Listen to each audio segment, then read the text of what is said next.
Salutare internet și bine v-am regăsit pe canalul nostru de YouTube. Așa cum am promis acum câteva episoade, vom face review la Pixel 3, Pixel 3 XL și un invitat special, și anume Oppo RX17 Pro. Și nu, asta a fost doar o glumă foarte proastă, dar n-am putut să mă abțin. Așa, bun, revenind. Este prima oară când pe canalul nostru avem un telefon de la Oppo. Este o companie chinezească și acesta ar trebui să fie un competitor pe piața de mid-range spre high-end, deoarece acest telefon se învârte în jurul sumei de 3000 de lei.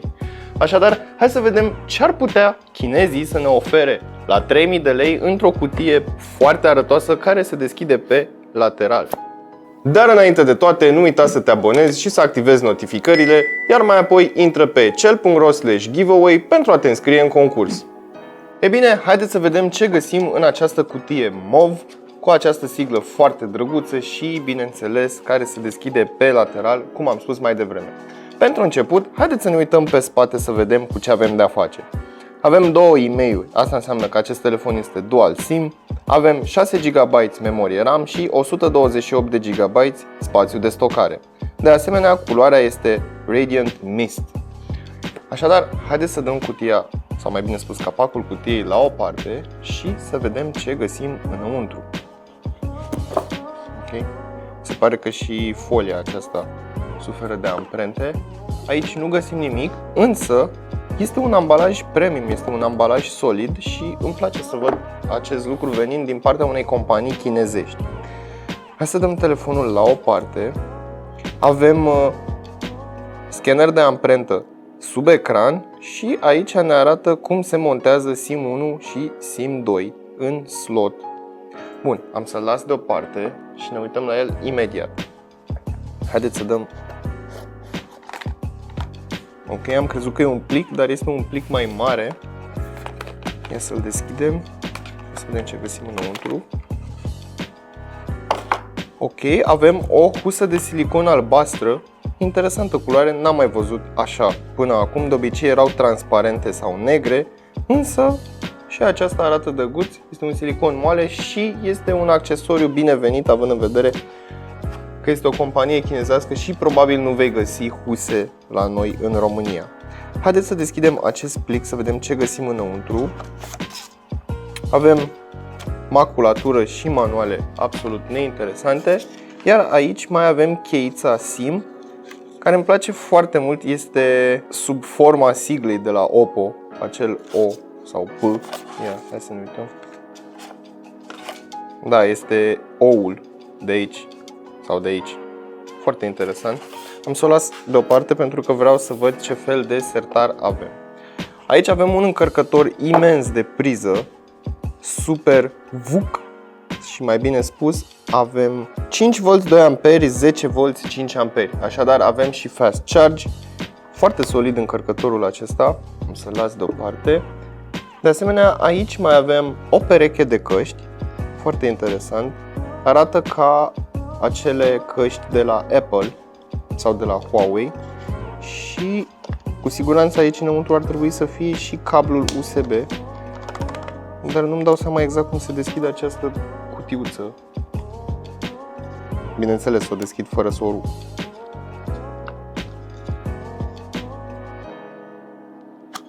Așa, gata, am reușit să o deschid. Ce fel de căști avem? Avem niște căști cu butoane și microfon, iar mufa este... Da, avem căști cu mufă USB tip C. Hai să vedem ce mai găsim aici. M-aș fi așteptat, sau mai bine spus, m-am așteptat să găsesc un dongle de la USB tip C la jack, în cazul în care se strică aceste căști, însă se pare că nu găsim în pachet așa ceva.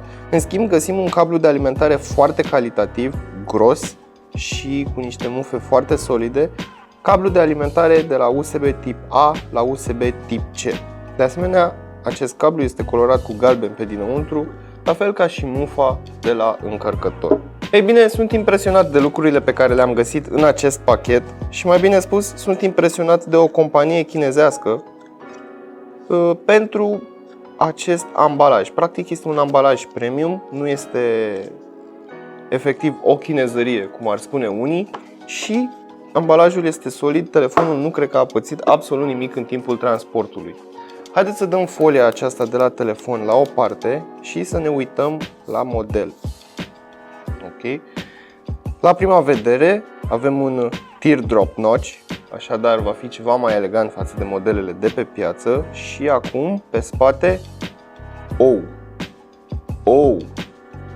dar ce e asta?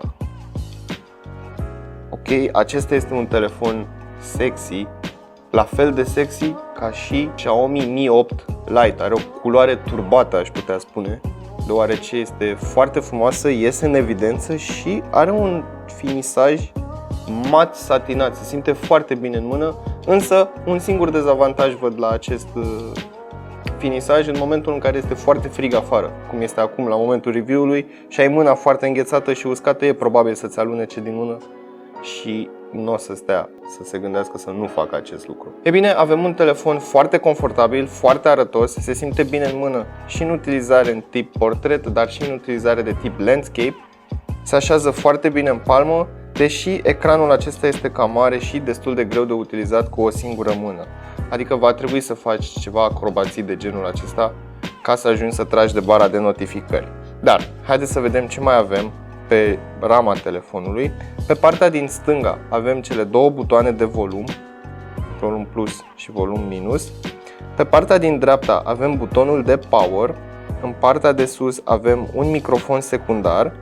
Iar în partea de jos avem grila difuzorului, gaura pentru microfonul principal, mufa de alimentare și transfer date tip USB-C, evident. Iar aici avem sertarul. Haideți să vedem ce fel de sertar este. Opa! Ce văd eu aici? Ok, este un sertar ceva mai deosebit. Vine un SIM pe o parte și celălalt SIM pe partea cealaltă. Însă nu are suport pentru card microSD. Dar totuși avem 128 de GB spațiu de stocare intern, așadar nu ar trebui să avem nevoie de un alt card. Ce văd eu aici este cumva o garnitură de cauciuc în jurul acestei bucăți de plastic, însă nu aș garanta că rezistă la apă, deoarece în manualul acestuia și nici pe internet nu am găsit această informație. Probabil au vrut să-l facă cu certificare IP, însă nu au trecut testul. Pe spate avem cele trei camere, sunt două camere normale și una TOF 3D camera, despre care vom vorbi în momentele ce urmează. Deci avem un aranjament triple camera, blitzul, sigla producătorului și bineînțeles informații despre model, faptul că este făcut în China și bineînțeles Oppo Mobile Telecommunication Corporation Limited și așa mai departe. Ei bine, la prima vedere este un telefon cu un design îndrăzneț, îmi place și pentru o prima apariție pe canalul nostru, ei bine, eu sunt foarte mulțumit de acest model. Haideți să-l pornim și să vedem cum se comportă în testele sintetice și bineînțeles în gaming. Ei bine, am pornit telefonul și după ce l-am butonat și experiența între ghilimele pe care am avut-o cât timp am setat telefonul a fost rapidă și bineînțeles la obiect. Îmi place acest telefon, îmi place cum au implementat, sau mai bine spus, îmi place viziunea lor despre Android, deși, ei bine, din punctul meu de vedere mi se pare că seamănă foarte mult cu iOS-ul. Și de ce spun acest lucru? Ei bine, am intrat aici în setări și în partea de sus în stânga scrie Settings cu un font mai mare și bold. De asemenea am o bară de search și bineînțeles Sign in to your Oppo ID. Practic e cam același layout, mai mult sau mai puțin. De asemenea avem și aceste iconițe colorate și așa mai departe. Dar haideți să începem prima oară cu ecranul. Avem un panou AMOLED de 6,4 inch în diagonală, la o rezoluție 1080 pe 2340 de pixeli, 402 densitate și este acoperit, sau mai bine spus, este protejat cu Gorilla Glass 6. Ei bine, pe lângă acest lucru, Oppo au fost destul de drăguți să includă preaplicat o folie de plastic, ceea ce este un plus pentru protecția telefonului și, ei bine, chiar dacă avem Gorilla Glass 6, cu toții știm că se zgârie, dar în cazul în care se zgârie această folie de plastic, ei bine, o poți da jos și o poți înlocui. De asemenea, avem și scanner de amprente sub ecran, care este destul de rapid, însă eu personal în continuare tind să pun degetul aici, deoarece așa m-am obișnuit de la telefoanele pe care le-am mai testat. Avem și o funcție de deblocare facială care funcționează relativ repede, însă ce nu-mi place este faptul că după ce se deblochează mai trebuie să dau în sus pe ecran. De ce nu mă lasă să apăs pe buton, să mă uit la el și să se deblocheze ca să pot să îmi fac treaba? Culorile sunt foarte frumoase, sunt vii, unghiurile de vizualizare sunt bune și am observat că acest ecran nu are acea tentă de color shifting pe care o au ecranele de la Samsung. Însă asta ține doar de felul în care este calibrat ecranul și diferă de la producător la producător. Înainte de a trece la sistemul de operare și la celelalte componente hardware, țin să menționez că acel încărcător Baban își face treaba extraordinar de bine. La un moment dat aveam 19% baterie, l-am pus jumătate de oră la încărcat și a sărit până la 96%. Practic se încarcă foarte repede acest telefon, iar din punctul meu de vedere acesta este un plus pentru Oppo RX 17 Pro. Ce nume lung are! Pe partea de procesor, ei bine, sincer m-aș fi așteptat să avem ceva mai puternic, în schimb avem doar un Snapdragon 710 cu o litografie de 10 nanometri. Așadar ar trebui să fie puțin mai fâșneț decât un procesor din seria 600, însă vom vedea imediat în testele sintetice și bineînțeles în secțiunea de gaming. Mergem mai departe către sistemul de operare.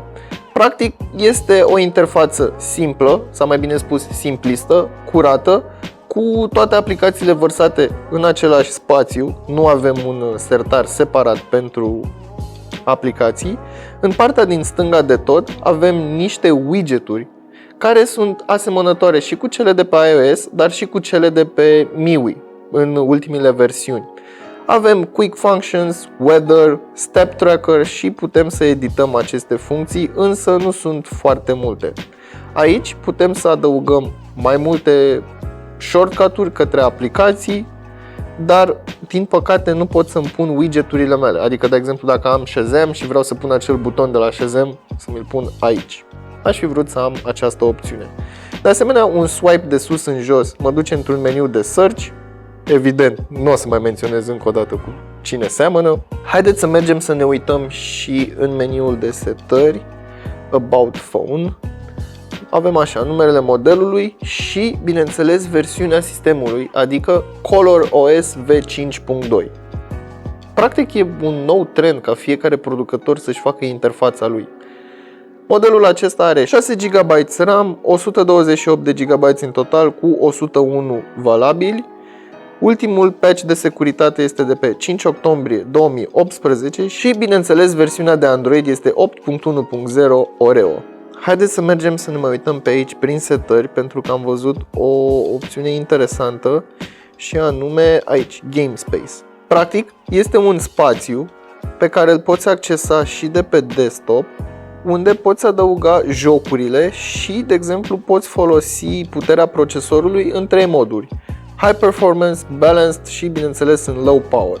De asemenea, mai ai niște opțiuni pentru a bloca apelurile, a bloca notificările sau a nu fi deranjat de către altcineva și, bineînțeles, ultima opțiune, Brightness Lock, ca în momentul în care te joci, să spunem, în autobuz și intri printr-un tunel sau se schimbă lumina, să nu-ți varieze luminozitatea telefonului. Mergem mai departe către testele sintetice. Am să pornesc prima oară AnTuTu Benchmark. O să aștept puțin. 155.266 de puncte. Iar în Geekbench 4 am scos 1829 de puncte în single core și 5938 de puncte în multicore. Așadar, nu este o bestie de telefon și de aceea am spus că este cumva un mid-range către high-end, undeva la zona aceasta. De asemenea, mai am de menționat un singur lucru: chiar dacă interfața este inspirată și din iOS, dar și din MIUI și, bineînțeles, probabil Samsung la câteva elemente și animații, îmi place că este o interfață curată. Chiar dacă sunt vărsate aplicațiile la grămadă, nu mă deranjează acest lucru. Îmi place consistența iconițelor. Practic, cumva se blenduiesc foarte bine cu sistemul de operare și nu mă deranjează absolut deloc această copie, ca să-i spunem. Încă un aspect care mi-a plăcut la acest sistem de operare este acest Smart Bar, care poate fi activat de oriunde de pe margine, sau mai bine spus oriunde îl poziționezi, iar în acest spațiu poți să spui scurtături către aplicații sau, uite, de exemplu, aici am File Console și mi-arată Recent Pictures. Bineînțeles, nu am făcut poze momentan cu telefonul, dar vom vorbi despre aceasta în minutele ce urmează. De asemenea, avem Facebook, YouTube, putem da plus și adăuga tot felul de scurtături. În ceea ce privește gaming-ul, Oppo s-a descurcat foarte bine. Surprinzător, jocul a selectat automat detaliile maxime, iar gameplay-ul a fost fluid. Au existat ocazionale întreruperi, însă nimic grav și de luat în considerare. Aplicația GameSpace a optimizat performanțele telefonului și a folosit resursele acestuia la maximum. Așadar, chiar dacă rulăm pe un Snapdragon 710, în ceea ce privește gaming-ul, RX 17 Pro nu s-a lăsat mai jos față de concurență. Înainte de a porni aplicația de cameră și de a ne juca prin ea, hai să vorbim puțin despre camerele acestui telefon. Pe spate sunt 3.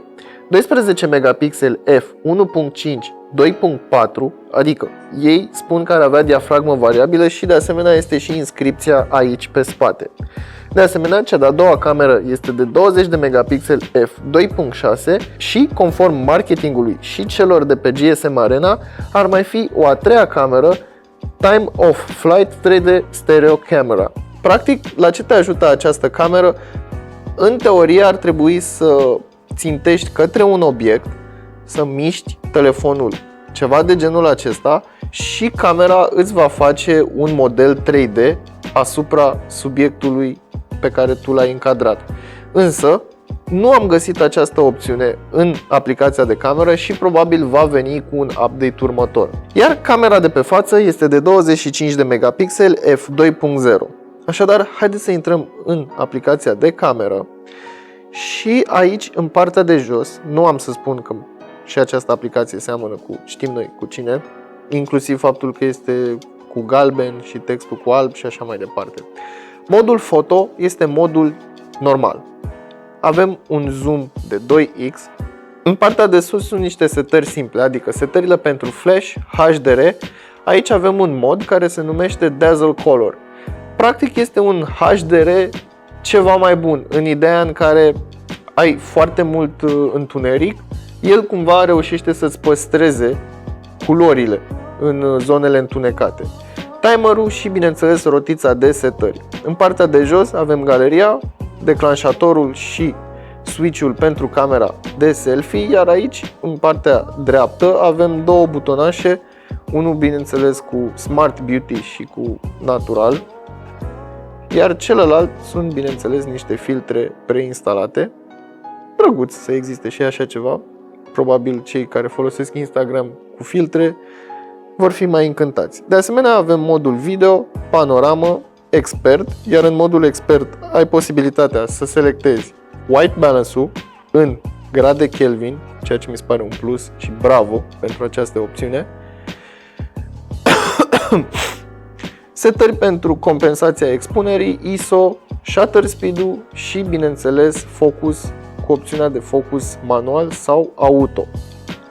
Haideți să ieșim din modul acesta și să mergem în dreapta de tot, unde mai avem un mod sticker cu, bineînțeles, inteligență artificială și modul Night, care promite că scoate poze mai bune decât un telefon obișnuit pe timp de noapte.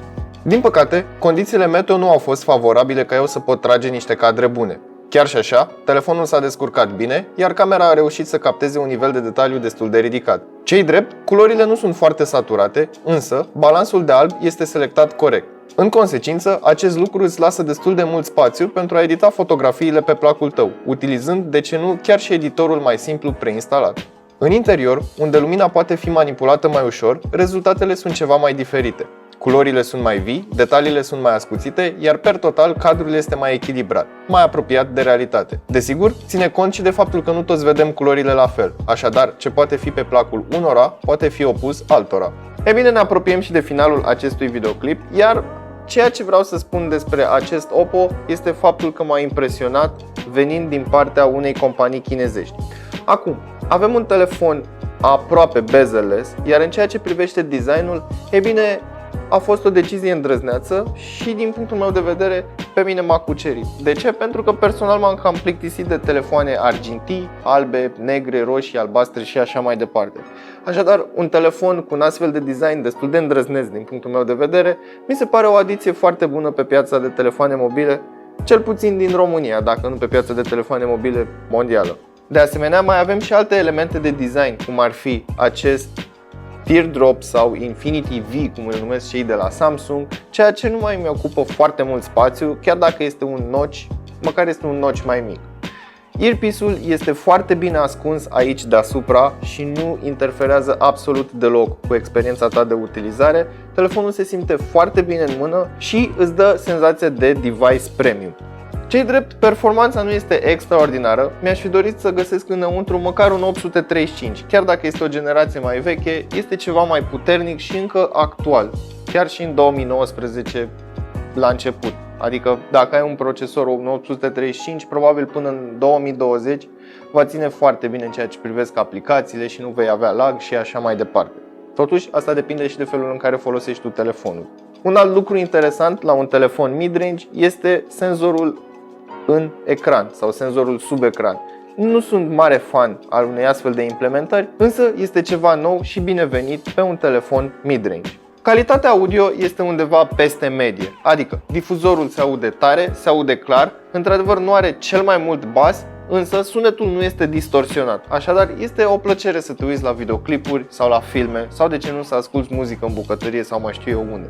De asemenea, căștile se aud și ele destul de bine peste medie și nu sunt niște căști hi-fi cum sunt în cazul lui LG din seria V, dar sunt niște căști care au o calitate foarte bună și nu te vor durea urechile deoarece nu au bas sau au bas prea puternic. Practic au un sunet destul de echilibrat. Singurul capitol la care aș avea ceva de comentat în ceea ce privește acest telefon este motorul pentru vibrații. Este groaznic din punctul meu de vedere și dacă ar fi pus ceva mai mult timp în ideea în care ți-ar da o senzație tactilă mai fină, cum ar fi, nu neapărat ca în cazul lui Google Pixel 3, dar măcar la nivelul lui Samsung sau la nivelul lui LG. Când apeși și tastezi, chiar dacă poți regla vibrația, îți dă senzația aia de telefon ieftin, ceea ce acesta nu este. Totuși, este un telefon ce se învârte în jurul sumei de 3000 de lei. Ei bine, în ceea ce privește camera, aici sunt niște elemente din mai multe lumi. Adică avem 3 camere, ceea ce am văzut inițial pe Huawei P20 Pro, ceea ce este un device flagship. De asemenea, mai avem f variabil de la f1.5 la 2.4 direct, fără stopuri intermediare.